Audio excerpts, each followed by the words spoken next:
Sabi Broad Stream Cast Communicators.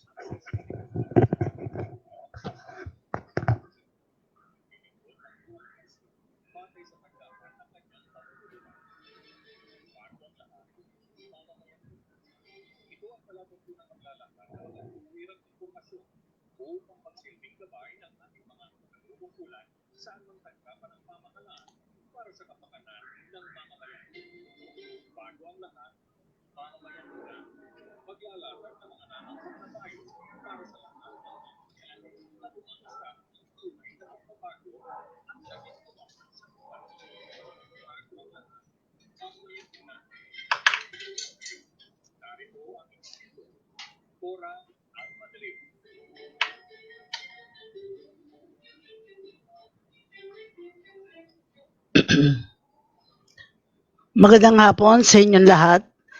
Please like and share our live video and our FB page, Broad Stream Cast Communicators. You may also follow me on Facebook at Cora Alma De Leon, or you may even call me. You may contact me through my cell phone, 0918-912-3546. Magandang hapon sa inyong lahat at nandito na ang ating co-host, si Ginang Sonia M. Rojo, ang inang guro ng ating bayan. Go ahead, Sonia, greet ka muna. Magandang hapon po sa lahat po ng ating mga tagapakinig dito sa programa na itinayo ni Cora Alma De Leon. Bago ang lahat, mamamayan mo. Yes. Magandang hapon din, John May Perez Rifarial. Hello. Doctor, no? Yes Doctor. po. Yeah. Opo. I am eager to hear what our guest will have to say and share with everybody. Sa lahat po ng ating mga tagapakinig, marami po tayong mga loyalists. Hindi lang sa Pilipinas, meron din mga nakikinig sa mga ibang bansa. Kaya magandang hapon po sa inyo lahat. At tamang-tama, sinisimula natin ito bago natin pakilala ang ating resource person na nandyan na, si John May G. Perez Refarial, MD and FPPA. Sisimulan natin programa, meron tayong prayer for the nation. Para sa lahat natin ito. Lord, let me be the change I want to see. To do with strength and wisdom all that needs to be done and become the hope that I can be. Set me free from my fears and hesitations. Grant me the courage and humility. Fill me with spirit to face the challenge and start the change I long to see. Even if I'm not the light, I can be the spark in faith, service, and communion. Let us start the change we want to see, the change that begins in me. At dahil nagtrabaho ako sa pamahalaan for 34 years, ay ulitin ko yung panunumpa sa watawat. Ako ay Pilipino, buong katapatang nanunumpa sa watawat ng Pilipinas at sa bansang kanyang sinasagisan na may dangal, katarungan at kalayaan na pinakikilos ng sambay ng makadiyos, makakalikasan, makatao at makabansa. Maraming salamat sa pagtanggap ng ating paanyaya na ang guest natin ngayon, August 30, 2022, Tuesday, ay si Dr. John May G. Perez Riparial, and she had a residency training in psychiatry in UPPGH. Isang paragraph lang naman ito muna babasahin ko. And served as the chief resident after her training. She obtained her fellowship training in consultation liaison psychiatry at Tan Tock Seng Hospital in Singapore. She topped both the written and oral diplomate examinations given by the Philippine Board of Psychiatry in 2009 and 2010 respectively, and was conferred as Fellow of the Philippine Psychiatric Association in 2024. In 2016, she served as a member of the Board of Directors of the Philippine Psychiatric Association as the PRO. And therefore, hindi na natin kukwento, strong advocate siya sa mental health. Pero siguro, Sonia, ikaw na muna ang unang magtanong kasi may isang paragraph pa ako. Saan lahat siya naging guest Marami pa akong sasabihin. Ikaw muna, Sonia, anong interest mong malaman kay Dr. Joan May? Tama? Yeah. Joan May. Yeah, Yes John May. po. John Yes May. po. We are tackling mental health, and I think it would be good to know, to let our audience or our listeners mapakinggan kung ano yung mga karanasan mo at saka specialty mo sa psychiatry. Opo. Yes, good afternoon po, Ma'am Cora. Maraming salamat and Ma'am Sonia. Thank you very much po for inviting me on behalf of Whopper and on behalf also po of Dr. Zita Soriano, who is of course celebrating her birthday today. Kaya po ako po ang magre-represent po ng Whopper on behalf po of everyone. So, yes po, I am a psychiatrist po. Ako po ay nagtapos po ng General and Adult Psychiatry from UPPGH. And then yung fellowship ko po, Ma'am Sonia, yung pressure po kanina, subspecialty po or fellowship training in consultation, liaison psychiatry from Singapore po sa Tan Tock Seng Hospital. Bali po, ngayon, sa Veterans Memorial Medical Center po ako affiliated as the residency training officer po. Meaning ako po yung kasama po ako doon sa mga nagtitrain ng mga younger psychiatrists in training po para maging full-fledged psychiatrist sila or board-certified psychiatrist sila in the future. So, sa larangan po ng mental health, talaga pong, as mentioned kay Ma'am Cora, talagang it's really, I am an advocate po for mental health. Kaya po, alam natin na very important ang mental health, lalo na po sa panahon ngayon. No? We are still in the pandemic, so third year na po into the current pandemic, and we know na there's no, di ba po may kasabihan, di ba, ang WHO, na there is no health without mental health. Kaya talagang kailangan po, at this is very relevant po, na pag-usapan sa program niyo po this afternoon. Kaya thank you very much po for the opportunity. Yeah. Itong babasahin ko na yung second paragraph. Kasi 3 paragraphs ito no. Inuunti-unti Ay, ko Ma'am lang. Cora, kahit hindi na po, kahit Hindi. hindi na po, Ma'am Kailangan Cora. ko interesado. Yung mga manonood sa atin, magiging interesado. As a strong advocate on mental health, she has appeared on various TV and teleradio shows on ABS-CBN and DZMM, Teleradio, GMA and DZBB Super Radio, TV5 and Radio 5, PTV4 and 1PH and 1 News, IBC TV 13 and Radio Pilipinas, NED 25 and Radio Aguila, and the CNN Philippines to discuss on a wide array of topics on mental health. She has also had speaking engagements and won awards for her works in psychiatry, both nationally and internationally. Oh, wow. Kaya stop muna ako doon sa second paragraph. Opo, Meron pa akong okay na third, po yan. pero later na. Sonia, kasi No need dito po. sa mental health, hindi maliwanag pa sa mga tao yung pagpunta sa psychiatrist, di ba? Mhm. Parang maraming takusa o natatakot na parang ano ba ibig sabihin pag nagpunta ka sa psychiatrist? And yet we all know na uh, in fact isang relative sa akin nagsabi na siya meron siyang AHD, ano ba 'yun? Ay AHD ba 'yon? And sabi niya, ADHD po. and then sabi niya, I have to see a therapist. Yung ba pag sinabing therapist, necessarily psychiatrist yun? Hindi naman. Ano yung, Hindi naman.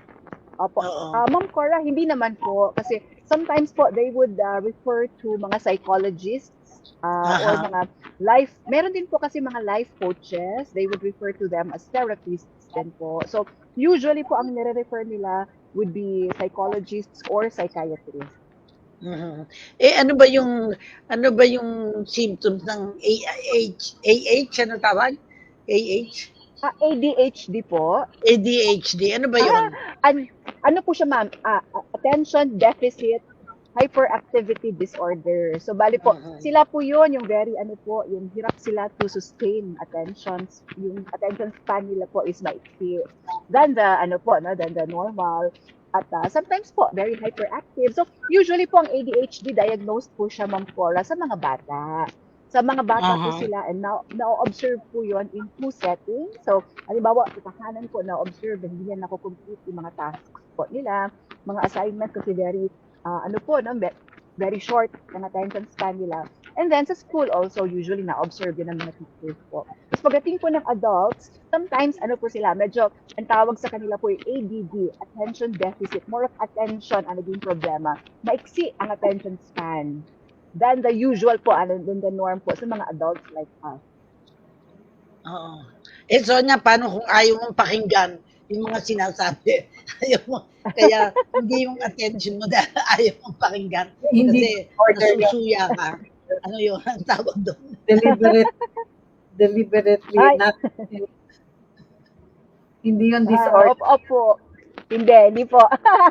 Ano po, of course po, may mga normal po tayo na mga emotions, normal behaviors po, normal actions. So, yun po papasok po yung psychiatrist.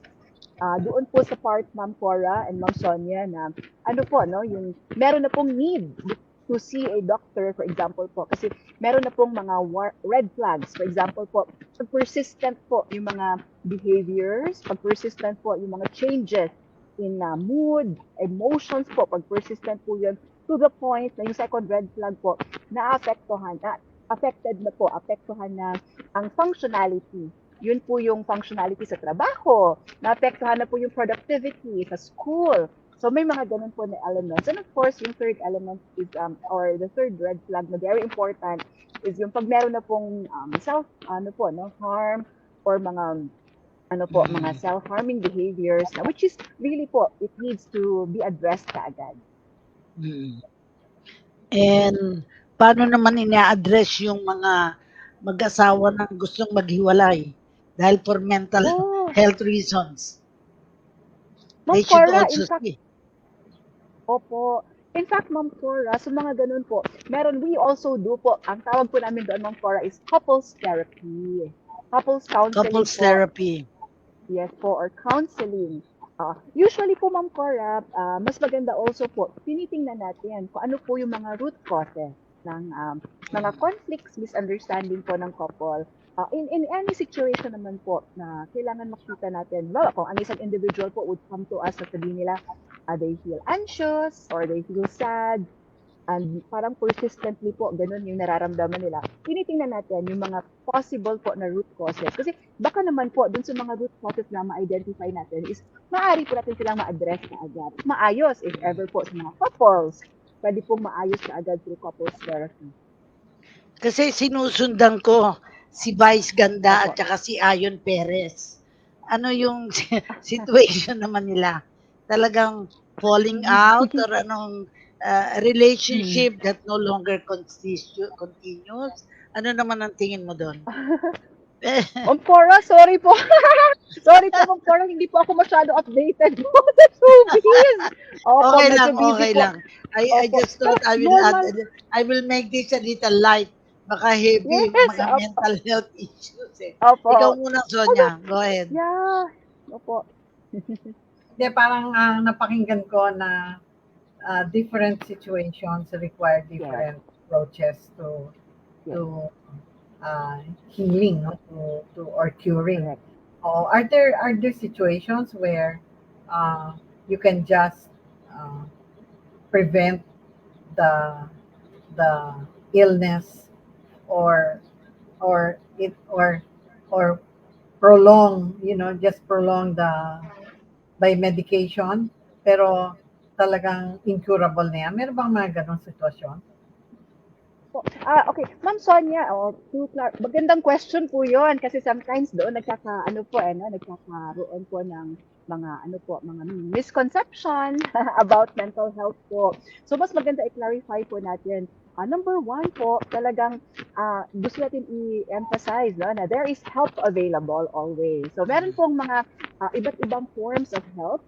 For example po, pwedeng combination ng psychotherapy, which is in layman po, ito tinatawag natin na talk therapy plus medication, so psychopharmacology. Pwedeng sabay po sila. Pwede po, in some cases, Ma'am Sonia, sa question niyo po, pwedeng medications alone. Pwede din po sometimes talk therapy or yung psychotherapy alone. Pero studies have shown po na usually mas maganda ang combination po ng talk therapy plus medications in some cases po. And always po, tinitingnan natin siya from a level po ng control of symptoms, or for some mental health concerns po, na ano po sila, mataas po ang recovery rate. So, gumaganda ang kanila pong functionality, ang kanilang outcome po, especially kung namomonitor po ang treatment plan. Oh. Mm. Kamukha ng mga bipolar, di ba? The bipolars, they can be functional basta they take their Ah, medicine. Ba yun? Can you yes give po. an idea of Opo. first, ano ba yan? I think they are getting to be more and more, no? Recognized now na bipolar. Eh dati Mm. parang sabi lang na, ano lang yan, uh, Nitopak. wala sa tamang daan, yung baka Oo. nalilihis. Passing, yes, yes. Pero ano pala, pwede palang mental health issue yun eh, yung being bipolar. Bago lang yung mga term na yun na lumalabas ngayon eh. Dati naman, pag medyo may mental health issue ka, they will just laugh at you or they will Yan also po. hurt you. Ayan po. They will not bring you to a doctor dahil parang they just accept you the way that you have changed your Mhm. behavior. Ganun, di ba? So, Opo. Yes. So sa ngayon, Ma'am Sonia, Ma'am Cora, mas maganda kasi dumadami po ang nagpapatingin because of awareness na rin po. Lalo na itong time of pandemic po. In fact, talaga ang dami pong nagko-consult on their own or with the help po ng kanilang support system po, ng kanilang family. Kasi po yung tumataas yung ano po, no, yung recognition po ng signs, symptoms, and yung recognition also po na pag sinabi natin meron tayong mental health concern, hindi po siya ibig sabihin na weak ang Ano ating character. Hindi ganon. O talagang hindi po. Kaya yun ang gusto po namin i-correct. Na it's never a sign of a weakness ng isang individual. Kung meron po tayo or inaamin po natin na we need help for our mental health or emotional concerns po. So talagang kami po ina-emphasize namin yun at never to judge. Alam po natin sometimes nagkakaroon ng stigma associated po, no? Pag sinabi natin na we are sad, depressed, anxious, nagkakaroon ng stigma po na yun nga, no, parang, ano naman yan, arte-arte ha, may mga ganun po. Sometimes sa po, sa private practice, naririnig namin yon. And it's really po sad to hear that, na parang, arte-arte mo lang yan, kasi ayaw mo lang pumasok, or ano mo lang, tamad-tamad, kaya ayaw pumasok. But we know po, kaya in-emphasize namin na, when we say any form of mental health concern, these are very true, valid emotions, concerns po, which needs proper assessment and intervention. And prevention, Ma'am Sonia, is the key. Kaya tama po yun. Na kahit hindi pa po umaabot sa point na nagiging distressing na siya, or to the point po na naapektuhan ang functionality, prevention pa rin po is key. Meaning po, mga self-care. We advocate for that po. No more of preventive, health-promotive strategies po. Self-care is very important. Like, we always follow also pala Ma'am Cora and Ma'am Sonia yung biopsychosocial spiritual approach ano in the yun? Wow. assessment and management of mental health concerns po. Can you say Yes that again? po. That approach, value? Bio po, meaning biological. So, bio, Bio. yes, biological, psychological, social, and spiritual approach po in the understanding of any form of mental health concerns po and the treatment also. Meaning po, Ma'am Sonia, Ma'am Cora, when we say biological, we understand po and we recognize na hindi po talaga siya gawa-gawa lamang, no, na mga sintomas. Kasi there is something going on po sa ating brain. Ito po yung mga bumabagsak or mga nagiging unstable po yung mga chemicals na tinatawag natin. So, in scientific terms po, mga neurotransmitters in the brain, usually po ito, dopamine, serotonin, bumabagsak po sila, norepinephrine, kaya nagkakaroon po ng anxiety, depression, or mga psychosis po pag dopamine ang affected. And then, sometimes also po, genetics also. So, meron din pong mga factor po na gano'n. But it doesn't mean po na pag meron po ang isa sa family, automatically we will also have it. Hindi po gano'n. Meaning, it can be a risk factor. And of course, yun yung biological component. And then, psychological component, kaysa biopsychological. Yung titignan po natin no, sa assessment po, kamusta ang coping strategy? Kamusta ang mga life events from the past? Kasi sometimes po, kaya pala tayo nalulungkot, anxious, kasi may mga pinagdaanan tayo in the past na unresolved or hindi pa siya nagproseso po. And those are the psychological, ano po, no, those would constitute yung sa psychological dimension. Social naman po is yung and emphasize that in the availability, the importance of having a strong support system, be it sa family, sa school, mga teachers po, very important sila sa development ng ating mga anak sa school. And of course, also po sa ating mga katrabaho, sa opisina, in the workplace, so our friends. So we emphasize po the need for this very strong support system para maramdaman po natin na hindi kayo nag-iisa sa ating mga pinagdadaanan. And of course, spiritual po. We also recognize, no, na tayo po, lalo na Filipinos, we are spiritual individuals po, or we are spiritual persons, and malaki po ang impact ng spirituality sa atin. Yung, alam natin po kung ano ang purpose ng ating pinagdadaanan, what is the meaning of what's happening to us now, especially in time of pandemic, and how this will help us to become more resilient. So marami pong ano po no, na pag-uusapan about spirituality po. Usually about looking for the purpose and meaning of what's happening to us currently. Naku, tamang-tama, Sonia, yung ating Bible study bukas. Meron kaming Bible study at 4:30. Nire-remind na namin yung aming mga kasamahan. Alam mo, si Okay. Dr. John May is currently the residency training officer of the Department of Psychiatry of the Veterans Memorial Medical Center. We must take note, yung sa Veterans Memorial, parang doon sa mga armed forces na nakakasakit, parang special hospital sa kanila yan. And natatandaan ko, merong kaming kilala na maliliit pa kami, pero nagpunta kami sa hospital na yon para mag-recite ng poem at saka kumanta. Yung may program, nakita ko na nakatutulong pala sa mga psychiatric cases yun pag may mga program sila na nagpe-perform yung mga bata at kaya natatandaan ko yun na it worked very well. At saka ikaw ngayon active ka as the academe as faculty member of the Ateneo School of Medicine and Public Health. Galing, Yes po. And Health Sciences Program of Ateneo de Manila University. Galing. Yes po. Sonia, Bali po yan for ngayon. both undergrad and med school. I like what she said about biological, psychological, social, and spiritual approach, because ito yung tinatawag nilang holistic approach. Diba? You have to look at all the angles in which a human being operates, and if one gets hit, the rest is affected. Parang ganun yun, di ba? Kaya nga holistic. They are not compartmentalized. They're all happening together at the same time. Di ba? Di ba, Dr. Yes po. Yes po, Ma'am Sonia. Correct po yun. That is, in fact po, yan po talaga ang tinitingnan natin. It's always an interplay of all of these factors po. Kasi hindi sila pwedeng stand alone. Kasi especially po sa aking subspecialty, yung pong consultation views and psychiatry, kami po yung tinatawag po, most especially for those with medical concerns na nagkakaroon also po ng psychological or emotional or mental health concerns. Kasi again, they are really interrelated. So there's an interplay of all of these factors. Tama po yun, Ma'am Sonia. Kasi nung time ni Presidente Duterte, tatlo yung issue na hinandle niya, no? Di ba? Sabi niya, drug addiction, criminality, at saka corruption.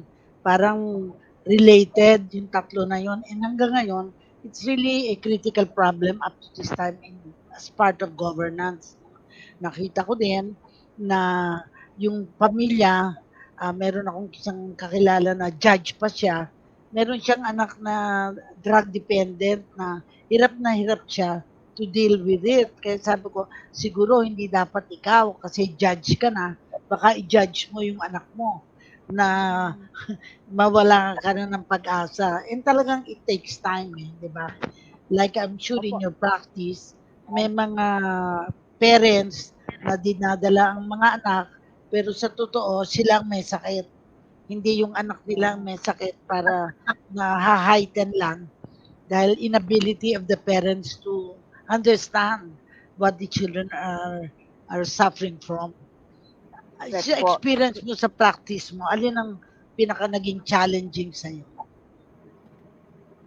Ano naman po, always face-to-face basis, Ma'am Cora. Pero agree ako doon, Ma'am Cora. Sometimes talaga po, kaya nga po, lalo na pag children or adolescents po, basta hindi pa po sila yung totally independent from their parents or primary caregivers, kinakausap din talaga namin, Ma'am Cora, yung kanilang parents or caregivers to make sure po na kung what's really happening, what's going on, na maaari po maka-affect also sa ano po, no, sa health ng bata. Kasi we know also na sometimes meron din po mga pinagdadaanan ang mga ano po, mga parents, ang mga primary caregivers po nila, which can affect also po yung ano nila, stability sa household. Baka po, kahit na po mga, madami, lalo na ngayong pandemic, di ba, Ma'am Cora, Ma'am Sonia, ang mga usual na concerns also ngayon is yung uh, a lot of uncertainty. So kasama na din po doon. Yun pala sa mga bata, iniisip din nila yun na, oh no, paano na ang aming finances as a family. So kailangan also po, maano din natin yan with the parents, no, na is to reassure, kung kailangan i-explain sa mga anak nila, para huwag mag-isip na mag-isip po yung mga bata. Kasi yun po yung some of the concerns ng mga bata po, yung kanilang finances, ng mga magulang, paano na sila sa pag-aaral nila, lalo na po kung ngayon, during this time of pandemic, nakikita nila na may mga conflicts in the family. So, it can really affect. Yeah. Sonia, meron na yatang nag-light. Gusto mo basahin? Ang dami. Sige, may apat na major. Go May ahead. you, good afternoon, watching from Batangas. Cecil Fagilan, great minds, dear Cora. You got a question I wish to ask. Bipolar. Thank you. Tinanong na ni Sonia. Serrano, good afternoon, watching po from Santa Cruz, Laguna. Hi, Joanne. And Mabel Roa, good afternoon, Ma'am Cora, Ma'am Sonia, and Dr. Rial. Thank you for the new information and insights on mental health.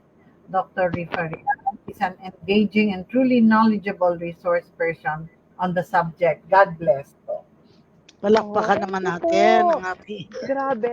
Yeah, aking mga audience. Thank you po. Thank you po for tuning in sa napakagandang programa po ni na Ma'am Cora and Ma'am Sonia. Talagang ito po is a platform kasi Ma'am Cora and Ma'am Sonia for us to raise awareness also on mental health. Kasi sometimes po, hindi na pag-uusapahan because again, meron pong mga ganyan, mga takot, mga stigma. So, talagang maganda po na itong platform na ito hindi na pag-uusapan natin to be able to correct also mga misperceptions or misconceptions about mental health. Dr. Kasi, Joanne, how many years go have you ahead. been practicing?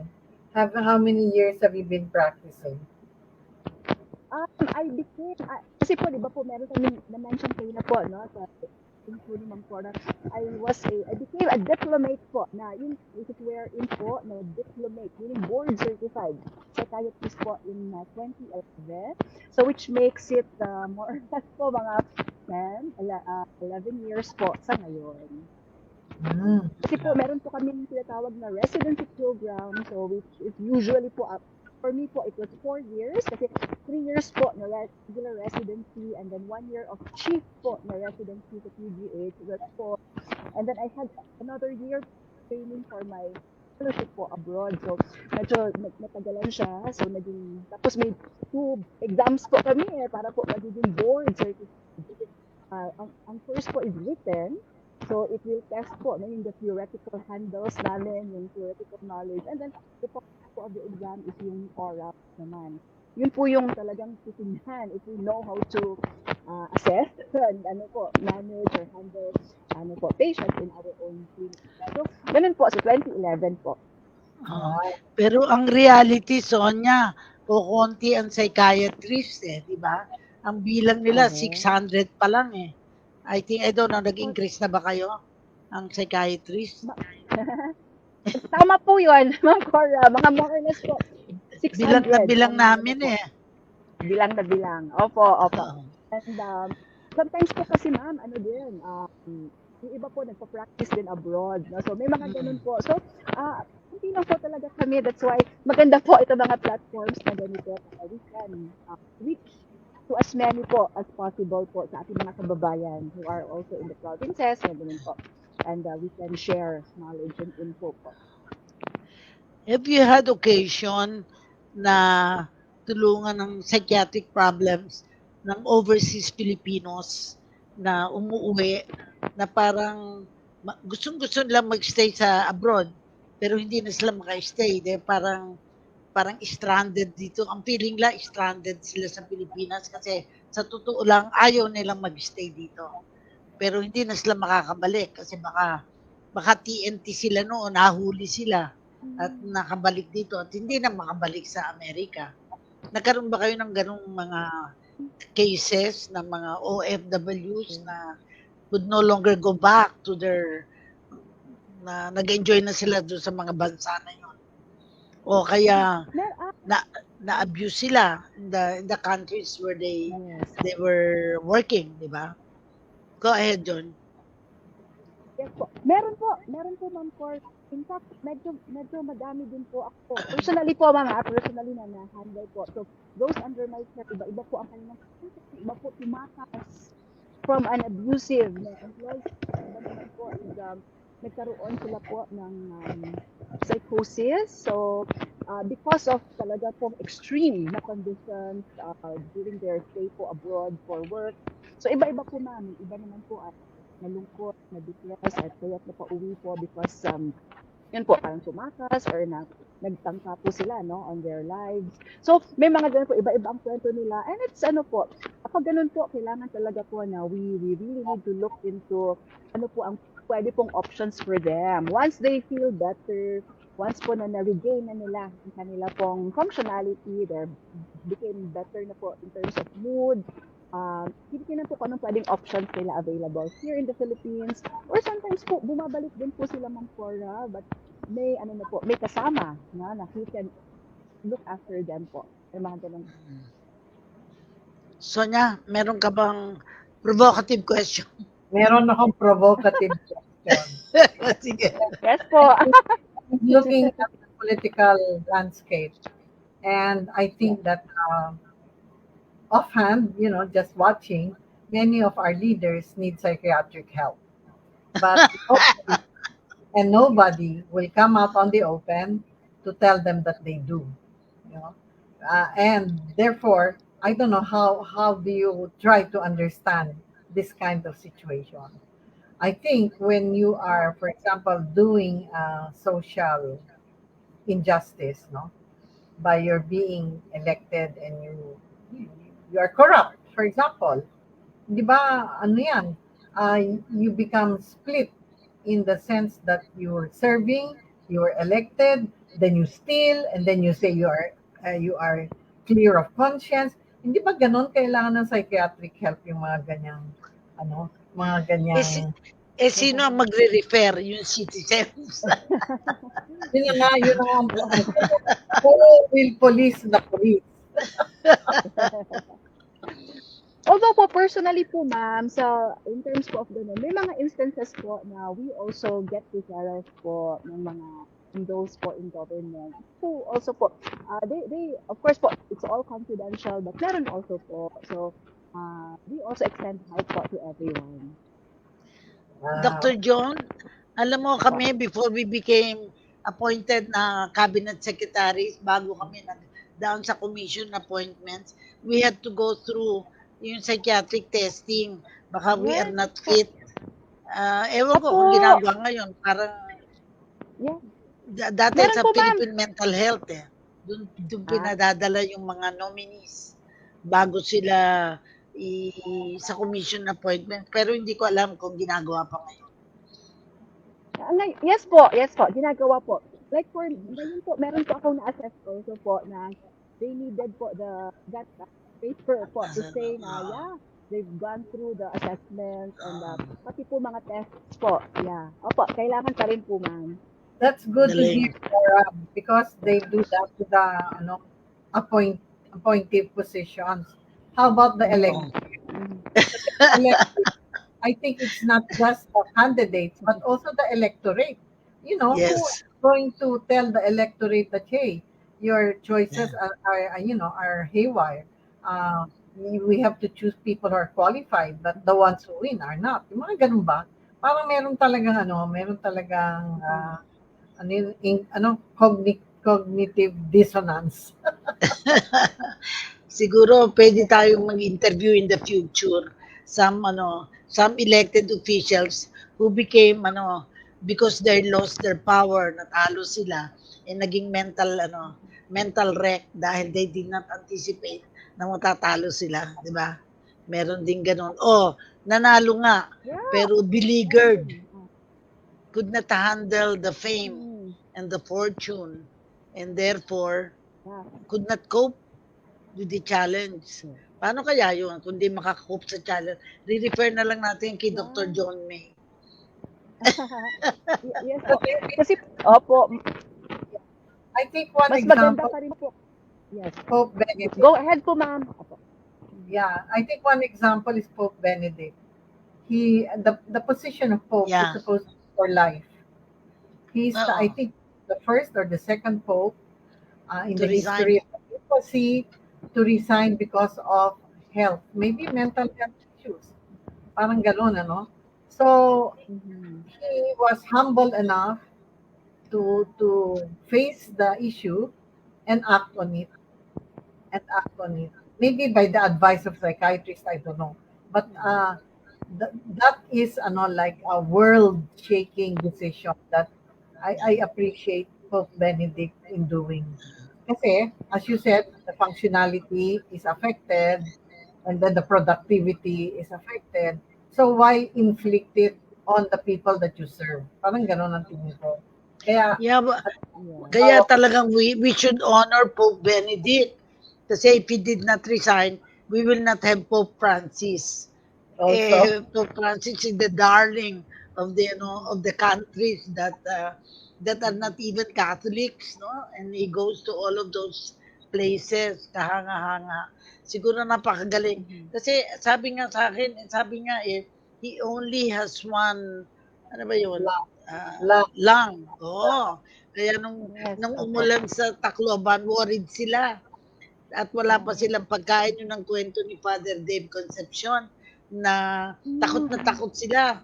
Baka atakihin si Pope dahil walang pagkain at humingi siya ng do you have any snack? Sabi ganun doon sa aeroplano, Mm. sa stewardess, Opo. kasi wala silang dalang pagkain. Yun ang istorya na But anyway, I think Oh. ang dapat isipin natin, yung sa mga nanonood, nakikinig sa atin, steps to take if they observe, whether relatives, family, etc., or even in their area of work, what to do if you observe certain behavior na parang it is not normal. Ano sa palagay mo? Yes. Po, very important, ma'am, na we should be alert. Di ba? Alert dapat tayo. Lalo na sa ating households or in the workplace or in the school setting. Any change po from the usual, dapat it should alert us already. So for example po, kung may changes, kahit na very minor, but napapansin ng mga magulang, for example, ang anak ko always late for class or parang hindi na nakakatulog sa gabi or nag-weight gain or weight loss which is very drastic or wala nang napapansin natin parang lagi isolated, they always stay inside their rooms, ayaw na masyadong makikipag-socialize with the classmates, with the barkada, with the teammates sa school. So, ganun po, we should be alert sa mga cues like that. Kasi baka po mas maganda kung may na-observe tayo, then we can, of course, ina-advocate namin, Ma'am Cora, Ma'am Sonia, open lines of communication always. So, dapat ano natin, may open lines always. So, we can ask, uy, anak, kumusta ka na? Or magkatabi mo sa cubicle sa workplace, kumusta? But open lines meaning no judgment. We can ask in ano lang po, no? Yung parang out of concern, no judgment, bawal maging judgmental. And kung hindi pa sila prepared or ready to talk to us, then we can always, ano po, give them that space and time to assess their emotions, their thoughts. Kasi sometimes also po, sobra naman, kung sobrang nagpo-pry tayo or we ask and ask, sometimes they pull away kasi parang feeling nila na ano na sila, yung parang hindi pa sila ready to talk, pull away. So, pag ganun po, let's reassure na anytime na if they feel that they want to talk to us, tell us anything, na we are always there ready to support them or find help for them po when help is really needed. And number two po is safety lagi ang priority po. We always emphasize that kahit sa anong setting, safety lagi ang priority. So make sure that we know po no na pag may mga red flags na tayo napapansin, baka lang uh, we know that self-harm, any form of harm, in fact, for the self or sa other people, can be prevented. So there are ways on avoiding it from happening rather than mag-react po tayo after. So ganun po, yeah, we can always monitor for the behavior. Lalo na po pag nag-engage na in unhealthy or coping strategies. Kasi that is also a form of self-harm. Pag napapadalas na po ang pag-inom ng alak, alcohol, use of cigarettes, substance use is also a form of self-harm. So, mas maganda po, ano na natin, May sakit din ngayon na gambling. Di ba? yes, Sakit din yun eh. tama po. Yung, Addiction. Yes, ano nga tawag? kasama siya.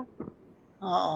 Yes, Ma'am Cora, kasama po siya sa mga forms po ng ano po, ng mga addictive disorders po. So, Oo, gambling, correct. substance use, apo. At yung iba pa po, meron kasama po doon na iba pa.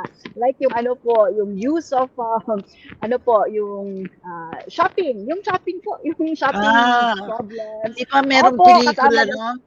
Merong pelikula na palagi siyang shopping ng shopping. Di ba? Ay, yung Parang sakit shopaholic po. pala yun. Opo. Opo. So, shopping, gambling, and then ano po, yung mga online games. Kaya po may online gaming problems yung iba.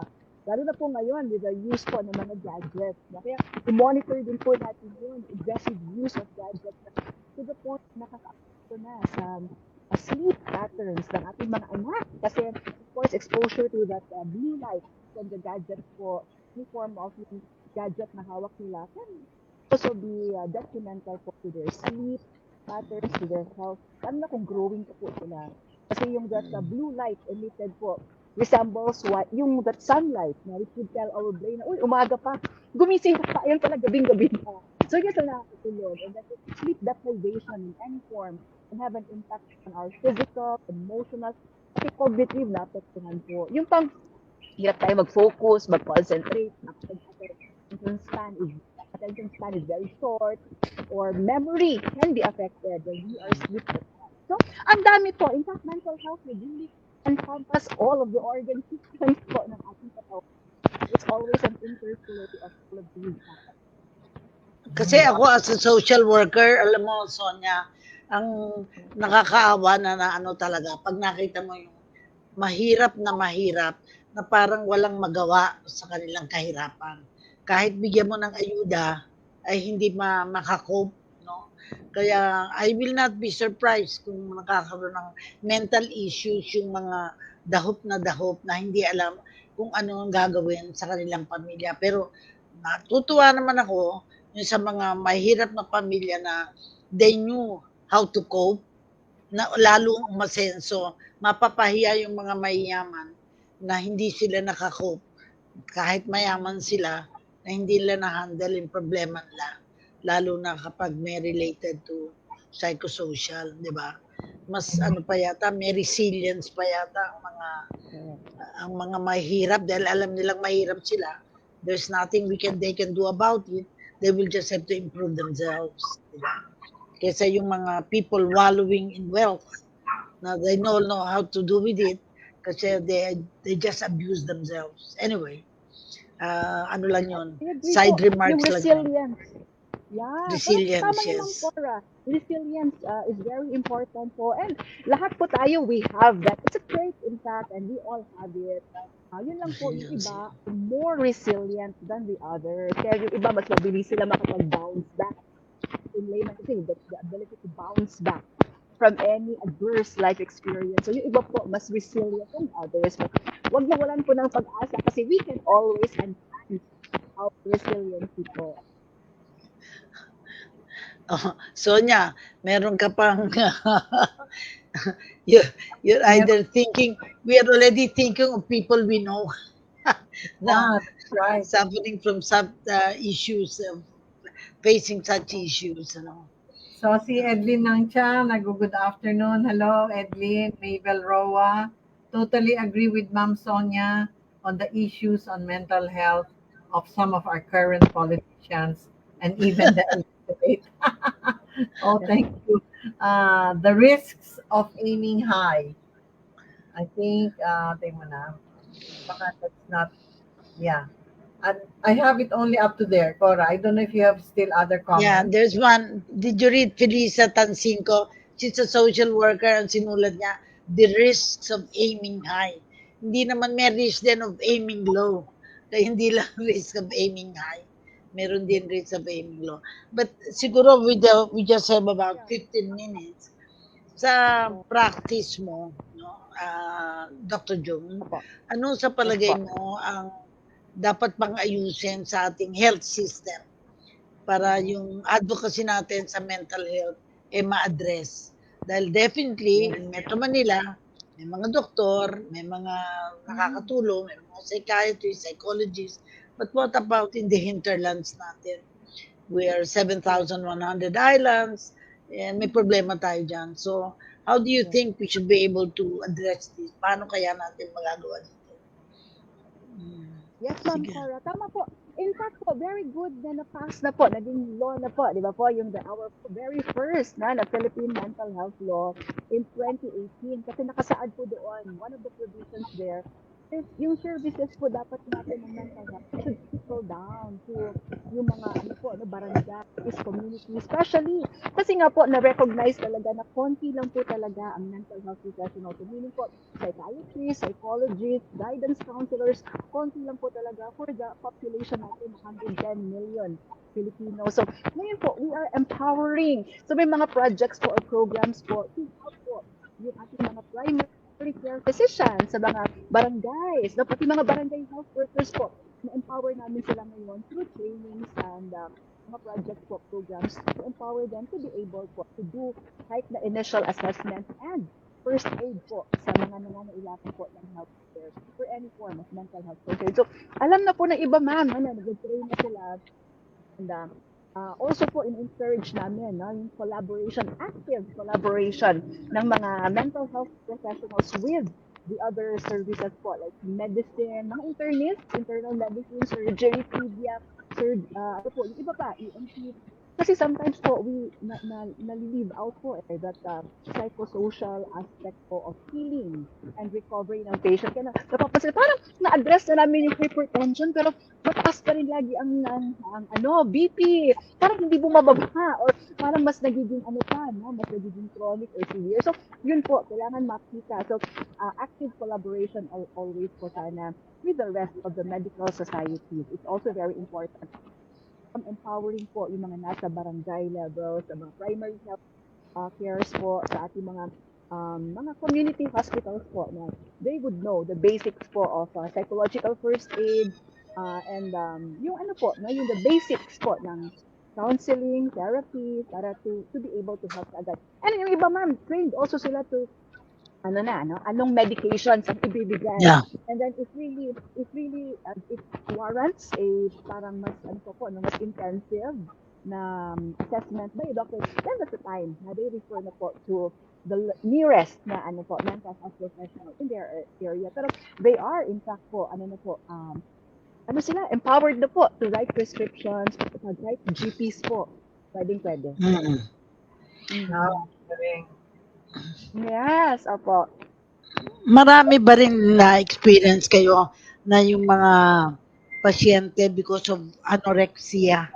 Parang sa mga artista Yes. yata yun. Dahil bawal tumaba, nagiging anorexia. Parang sakit din ni, Diana, ni Princess Diana, di ba? Ano po, Masyado ma'am? siyang bulimia yata. Psychiatric din yun, di ba? Psychological din yung Yes. bulimia, di ba? Oo. Yes po. Mental health concern din po siya. It belongs to that group po called eating disorders. So, yun naman Eating pong eating disorder. disorders. Kasi po, sa mental health po, pag-isipin natin siya, agad ang dami niya. So, meron pong psychosis, any form of psychosis kasama doon. Mood, which would include yung bipolar, Mood na swings. mention po. Mood Yung swings, Ma'am oo. Sonia. Yes, and ano po, depression, ganun. Anxiety disorders, kasama na doon yung mga anxiety, panic attack, generalized anxiety, separation anxiety, lalo na sa mga bata po. Ngayon start magkakaroon So yun po. And eating disorders, addiction po, mga substance abuse problems. So pasok po doon sa eating disorders po, anorexia, bulimia, and ano po, no, yung iba pa po, yung mga additional eating disorders like PICA, eating mga non-nutritional food. So that's called PICA. So very common po is anorexia and bulimia. Mm. Well, we're enjoying so much the discussion, pero ang tingin ko dito, 5:50 p.m. And I think we're to Wow. and 5 minutes na lang tayo. So, take Opo. the 2 minutes Mabilis. kayong dalawa, ako 1 minute. Go Meron ahead. pa isang Sonia, Oh, akin i-edit. sige. Many young people addicted to ML and other video games. Ano ba yung ML? Hindi ko alam yes. yun. Ano po, yung Mobile Legends po. Mobile Legends Mobile. it's an online game. Kasama po siya talaga po, Ma'am Sonia, doon sa mga other forms of addictive behavior. So na-mention ko kayo na online gaming. Kaya po, ang lagi po namin nare-remind is with any use po ng social media, kasi sa social media kasama yun for connections like messaging, um, gaming, and mga ano po, yung iba pa na mga social networking sites kasama yun sa social media use. We always remind everyone to use it for you and not against you. So take control of your use of social media. Make sure that you have control over your usage versus or rather than it taking control over yourself. Kasi iba na po yun pag wala na tayong control po sa ating gadget use. So find the balance always. Kasi ang social media naman po is good kasi it helps us to connect with other people, mga relatives abroad or in the provinces, and lalo na pag online education, online learning, or work from home. But make sure that we find the balance. So, hindi naman po yung sobra na siya na naka-apekto na po sa ating functionality. Yung iba po kasi hindi na nakakaligo kasi sa sobrang gamit po ng gaming, social media. So make sure po na we remember to find the balance also. Ah, mental health balance. Sonia, goodbye na tayo. Opo. Y- Parang, parang kulang namin ng oras, ano? So, sa lahat po ng Yeah, ang bilis. sa lahat po ng aming mga nakinig at tagapakinig ay maraming salamat at siguro marami po tayong natutunan galing kay Dr. John May Refarial. Ako, sa sarili ko, masasabi ko marami akong natutunan sa kanya.